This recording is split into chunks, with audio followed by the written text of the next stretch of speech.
Good morning. Welcome to the Lois Banks Show. I'm your host, Lois Banks. Today we have a lot of information to share with you today.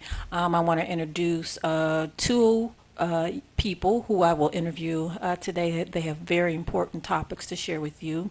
Kendall Williams, known as AKA, he's known as King Rage. He's to my left. And then Veronica Miller, and I will get to their interview in a minute. Many of you already know through social media and through my television program that I'm a licensed nurse by trade.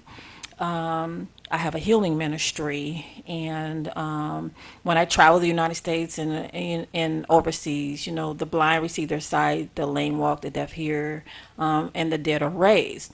But as a licensed nurse, I'm also instructed by God to share a lot of health information. So we're going to share a lot of, I'm going to share some health information today. But first, before I do that, I want to talk about some things that are going on in the body of Christ right now. And I'm going to need the leaders across the world, any leader who is in the body of Christ. I'm going to need you to stop running money games in the church and with God's people. I'm going to need you to start using your faith. And when you're have a need for something, or when you desire something, use the principles of touching and agreeing in prayer. But stop begging people for money on the television. You make my job harder when I go out and I'm trying to fish for souls and bring people to the kingdom. You make my job harder when you're playing the money game. So I'm going to ask everybody to stop doing that across the world. And so I just want to let you know I love you. I do rebuke you in love, but I'm going to need you to stop doing that. And then and stop embarrassing the kingdom of Christ and stop embarrassing me. And then the other thing is, I went and I did a colonic yesterday. I went to the Centers for Natural Healing, located at 1103 South Washington, Royal Oak, Michigan, 48062. The telephone number is 248-543-2020. And my hydrotherapist's name was Nancy. She did a wonderful job. Michelle Sobel is the owner of the Centers for Natural Healing. And I just briefly want to say to you, it's very important that you, from time to time, clean out your colon. Clean it out. Make sure you don't have fecal matter lodged inside of your colon. It's your responsibility to clean out your body, just like it's your responsibility to brush your teeth. God is not going to clean your body out for you. So I just want to bring that to everybody's attention. If you have Crohn's disease or diverticulitis or any kind of colon issues, of course, you have to seek permission from your healthcare provider before you do that. But if you don't have those colon issues, be mindful and be proactive to keep your body cleaned out. It's very, very important to do that. And then my the next thing I want to talk about briefly is I do own a healthcare company. It's called CCMA, Caring Hands Home Care Agency. You can see that on my you can see my logo right behind me. So if anybody's interested in having private duty health care, just email me at loisbanks@gmail.com and I will respond to you. I believe in quality health care. Now, moving on into the program, I want to start off by talking to Mr. Kendall Williams, aka known as King Rich. That's his stage name. He's has a gift for music, and he produces, creates, and writes his own music. He's a very gifted young man, but he had a rough childhood growing up, and he came from a single family home. His dad has 35 children. Dad never really took care. He wasn't really involved in Kendall's life. Kendall made some really, really bad choices in his life, and I was introduced to Kendall in 2017. And I remember the conversation regarding his experience, his church experience. He got involved in the church, and the so-called pastor basically told Kendall that church isn't real, the power of God's not real, and everything was a game. And that really made me angry, because if people who know me know that I flow in the power of God, and I know how to release the power of God. So what I did was, I asked Kendall if he wanted to see a miracle right before his eyes. He said yes. I asked him to sit down. I asked him to put both of his feet in my hands. I just gave a command, a verbal command with my mouth, and I command his left leg to grow in my hand, and it grew 2 inches. And then I told the left leg to grow back and to retract 2 inches, and it went back. So he felt the bone grow out in my hand. He saw it with his eyes, and then he saw it retract and go back into its regular position. And ever since then, of planting that seed in that young man, God began to do a work with him. But he was still struggling and dealing with some things that he was involved with, around his childhood and growing up. But God still had his hand on him. But recently, Kendall, you got involved with hanging around the wrong crowd of people after I gave you a warning. I told you to be careful who you're hanging around with. And you ended up in the Wayne County Jail recently. Yes. Can you open up your mouth and open up your heart and share with the listening audience what you actually saw and experienced inside of the jail? Because I ended up reporting what happened inside that jail to the Attorney General's office, two senators, Debbie Stabenow, Senator Coleman Young Jr., and the NAACP. Well, for one, people make mistakes, and people end up in places where they should be sometimes. But that's jail is a pretty inhumane place to be in the first place. The one thing that I have to say is that for an inhumane place, Wayne County Jail had a very inhumane spin on the inhumane place, because when I went up into quarantine, it was so unbearably hot, and there was no way to even get away from the heat, and we were asking for like water, like the water inside of the faucets were coming out, and it was almost like as if it was almost coffee hot. We didn't have any type of ventilation or anything to be able to keep us from that heat. They were ignoring like the emergency button and everything when people were passing out and everything. It was people screaming in the other cells. We could hear them like, "Hey, this guy's passed out. He's just laying here." They're pressing the emergency button. They're ignoring their emergency button, and we had to press our emergency button a whole bunch of times in order to get anybody to even respond.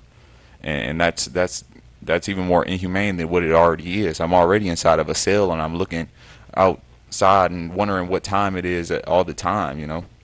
And it's just more inhumane that I have to deal with not being able to drink any water, and the heat is so unbearably hot that I could pass out in any second. I could just die at any second, like not even from anybody else, because usually when people go into jail, they're worried about other people hurting them. But now I'm just worried about, am I gonna live past the next day? So did you experience anyone dying in jail? Did you hear about that? Did you see that? Did you see anybody get hurt? Well, it was a couple of people that did end up dying in there. It was a woman that ended up dying because of the heat. There was another woman that was down there inside of the medical unit because they got told me to go down to go get my TB shot, and it was a woman who was miscarriaging, and she ended up saying like, "I'm miscarriaging." She's holding her stomach, she's walking, and they're yelling at her, telling her to just keep walking, walk it off, In the like hot heat? in the hot heat. Like no one could walk off a miscarriage. So what happened to that young woman? Her baby died. She ended up getting very sick, and she ended up, I believe, she passed too. Wow, wow. So, Kendall, I know you learned your lesson. During this whole process, your mother contacted me. I spoke to your mother once or a couple times on the phone. I've never met her in person. When she contacted me and asked me to come down to the Wayne County Jail and to pick you up and her up and to take her home, I remember when I got down to the Wayne County Jail, your mother told me that the bondsman came. Finally, I mean, your bond was actually paid at 6 p.m. in the evening, but the bondsman took off with your money, didn't come down and fill out the paperwork, left you in the jail another 5 additional hours. And then your mom told me late at night that it would be another 6 to 8 hours to release you. And I told her that didn't make sense. Something's not sounding right. So I took my little self up to the door, spoke to the sheriff, and the sheriff told me the same thing. He said, you can't enter the building. It's going to be 6 to 8 hours before he's released. And I looked him straight in the eye and I said, I know what's going on inside of the jail on the 13th floor. I have a national television program. If you don't let me in there, I'm going to expose you on national television.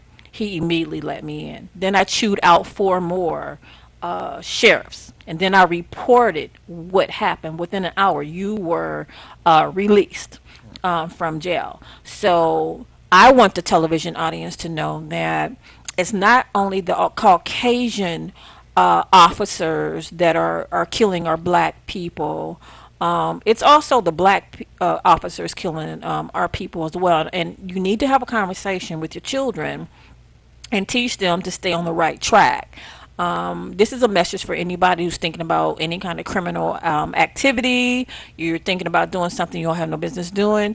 If you go to jail, you might not come out alive. I'm telling you from what we just personally experienced and what Kendall experienced. Kendall, I want you to look at the camera and I want you to talk to anybody, young or old, who's thinking about doing any kind of criminal activity and tell them, encourage them, instruct them All right, for to sure. just stay on the right path. For sure.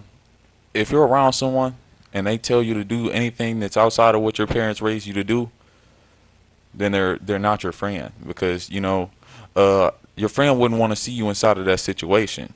Just because you guys go to jail together doesn't mean that you're going to stay in jail together either, because when I got locked up, it was four of us. Only two of us really got locked up, and we were inside of some really horrible conditions. Not saying that it's anything up against the other two people, but it's just saying that I should have never been inside that situation. A lot of times the reason why people get into the situations that they're in, it's because of the people they're around. Now, if you surround yourself with dogs, then you're going to become a dog. Now, do you True. want to be a dog or do you want to be a man? You have to make that choice for yourself. Man or woman. A woman, yeah. You really have to make that choice by yourself. A lot of people will try and tell you, hey, come on, do this and do that, and that's not if it's anything outside of what you were raised to do, then it's up against your nature, and it's not supposed to be you. You're not supposed to go up against your nature. So if you go up against your nature, you're becoming something else, and you do not want to ever become something else, ever. Now, Kendall, you know that I've raised two young men and two daughters. And so, I know how to get down with the young men and how to be, a little, graphic, and I Yeah, know how to make my point with the young men because, you real gotta, quick. the girls and the guys kind of, you have to deal with them differently. Yeah, And I remember, Kendall, walking up to you, taking my hands, and just grabbing you by your neck I needed it. because I really wanted to whoop your butt. You know what I'm saying? Imagine how I felt. But you've never known me to grab you by your neck and to make a point. Nah. And then I took you to the dealership where I was approved for a Porsche because I wanted to send a message to you that, if you work hard, you keep God first, all these things will be added to you. You know what I'm saying? Work ethics and then living right, you can have the desires that you want. I went from one extreme to the other. Right. And that's because I was trying to grab your attention. I Right. wasn't really going to choke you, but I did grab you around your neck. Right. And I looked you in your eye and I said, you got to make a change. See, a lot of that comes from the music that we listen to. A lot of the people that we're looking up to don't have the tools that we need to move forward as a people, because all that I ever hear about is what we're doing is Molly and Percocet, and we're about to go do some more drugs and we finna go to the club, and then after that we going to the house. But no, dealing drugs isn't a hustle. I feel like if you really wanted to hustle, you should get yourself a business, because residual income is what's going to end up There helping you you go. out in the There you end. go. Because right now I run a lawn service. Instead of me going out and trying to sell some weed and everything, that's a chance that I might come back in the house with some money. But if I only spent $89 on a weed whacker and $50 on a lawnmower, and maybe $80 on a blower, then I don't have to spend that money again. All I have to spend is Exactly. a quarter worth of gas to put inside that lawnmower, about $5 worth of gas, and some 2-cycle engine oil in order to go do enough lawns to get me a car.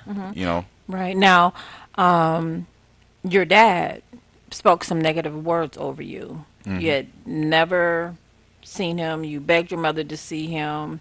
When your dad saw you, he spoke some negative words over you. Your mother told me on the phone that she wished she never did give you permission to ever see him. Those negative words affected you as well. And a lot of people in the television audience have dealt with people speaking negative words over them, cursing them. And so once I found that out, I immediately broke that curse off of you. And I began to speak life into you. And I began to point out your gifts and your talents. I began to invest into you, into your dreams, into your lawn mowing service. I gave you 2 lawnmowers, um, because I believe it's important to invest in our youth and give our youth an opportunity to grow and to stay on the right path, but you need that positive influence around you. And I don't ever believe in giving up on people. And you know God has a special something for you, Kendall. I know for He's got sure. something special for because you. because God has a way of putting people inside of your life. Even though I don't have a father, I've had a lot of father figures that have taught me a lot of things. I really didn't need a father, and I ended up learning that down the road. If you're dealing with that pain inside of you because your parent or your mother or your father doesn't love you the way that they should, or they're not around like they should, you should look to something else. Like you should look to God first, Yes, and because then he's look your to God father. first. He's your Look to father. God first, and He'll show you the way to different people that can help you. Because Yes. I've had a man named he's like my father for sure. Yes. I call him my father. His name Yes. was Andy DeVault. Yes. He's the first person that ever taught me how to do any type of construction. I built his patio, and I've helped him with a lot of things. I helped Yes. him build his kitchen and Yes. everything, and Yes. those were the first tools that He taught me invested you. that taught me that a hardworking man is gonna make more than anybody in the end. Because now I have the skills to keep myself afloat no matter what. Because I have those skills. Yes. And I'm glad you said that because we have a lot of youth, black men in the community who don't have fathers in the home. We have a lot that do, but then we also have a lot that don't. And they get kind of lost out there in the world, in the system, and getting on the wrong tracks. So, yes, I'm glad you brought that point out, and for people to look for mentors, good mentors. Right, and it's not only just your job to be a father to your child, but if you see someone else who doesn't have a father, I encourage you to pull them in and try to mentor them just as you would see your child. See your child inside of their situation, Yes. and try to pull them in. Like Andy used to take me out with his son all the time to different like places. Like we traveled all over Michigan. We went out and did things, and those were some of the best points of time in my life. Because he had ended up showing me that people can care about you. If you see someone who needs care, I encourage you to give it, because Yes. a lot of people need it. Yes. Thank you so much, Kendall, for opening up your heart and sharing and helping a lot of people. Next, we're going to interview Miss Veronica Miller. Now, Miss Veronica is a personal friend of mine. We belong to the same church. And she's been a blessing to me in my life. And I wanted to bring her on to the program because this woman, who I call Bad Mama Jamma, she went on a 36-day fast.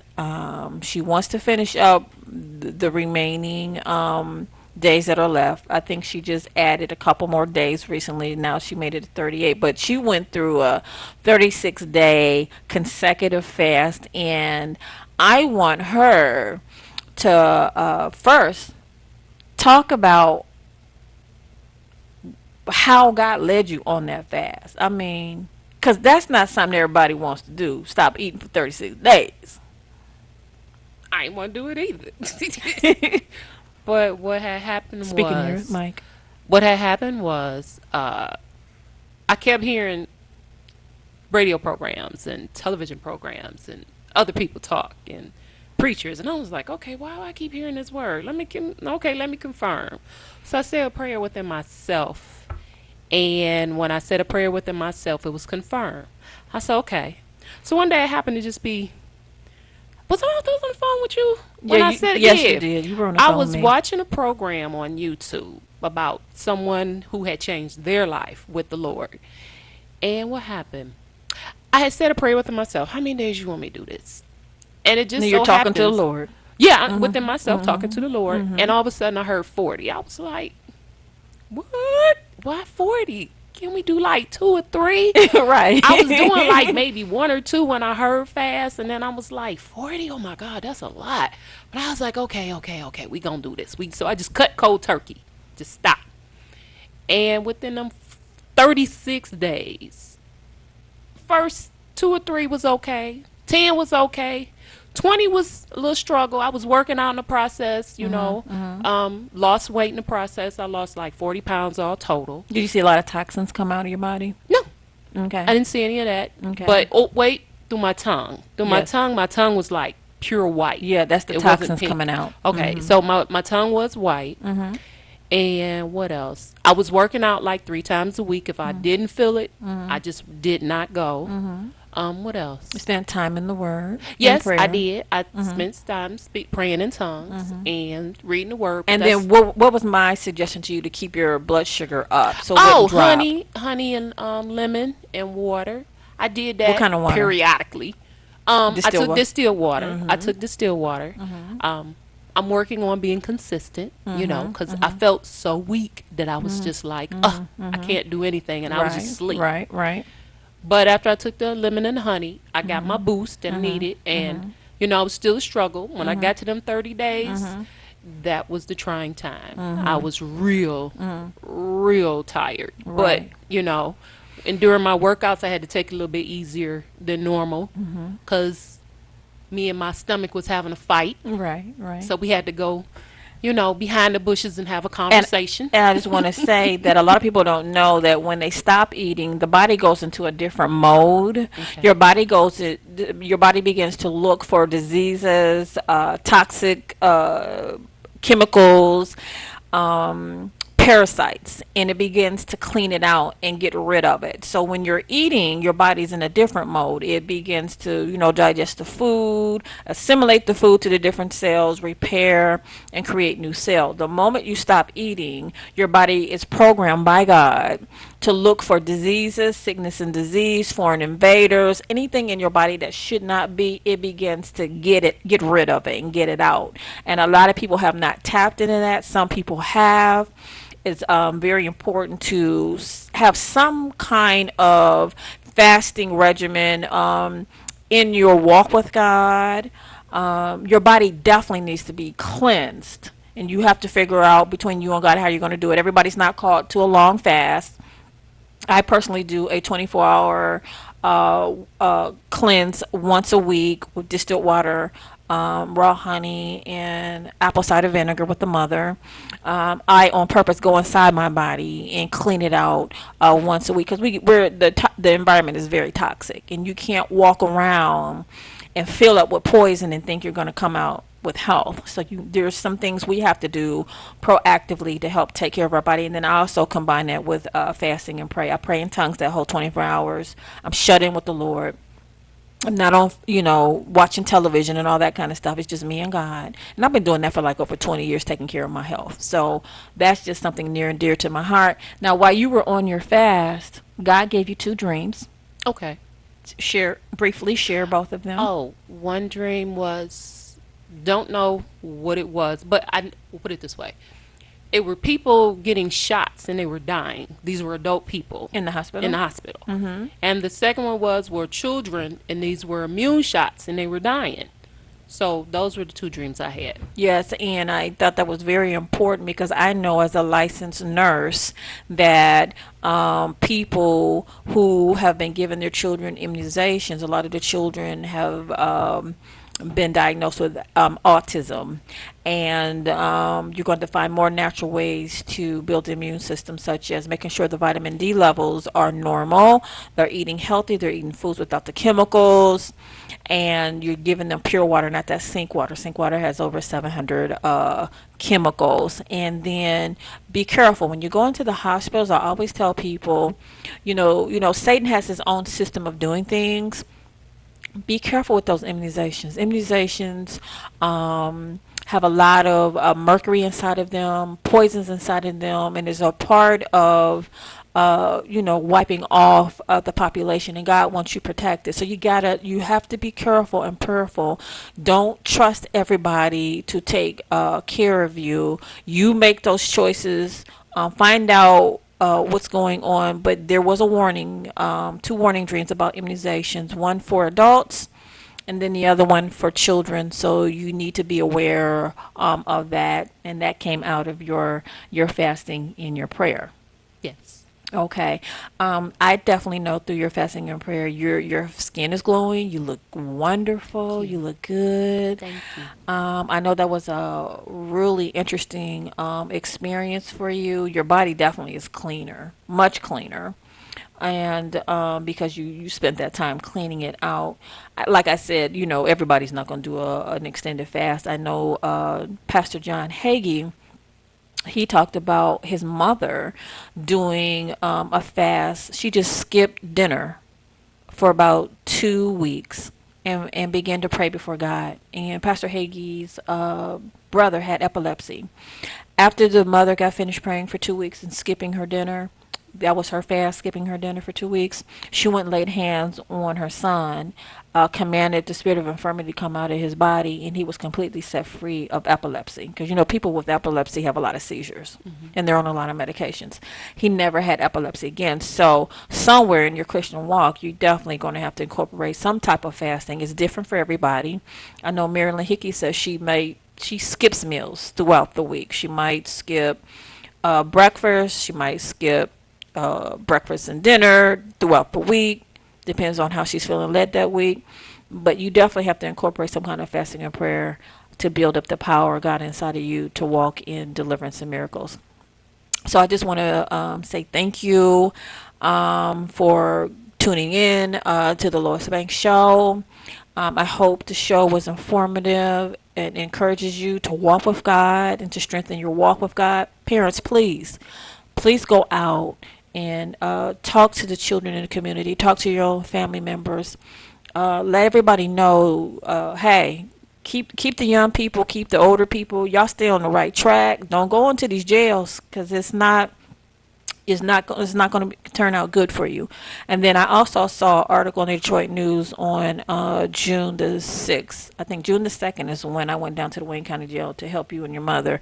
June the 2nd, the Detroit News wrote an article about the inhumane treatment at the Wayne County, but they didn't talk about the inhumane treatment coming from the black officers against the prisoners. So everybody, please keep that in prayer. Know what's going on in your community. And I pray that you have a blessed day.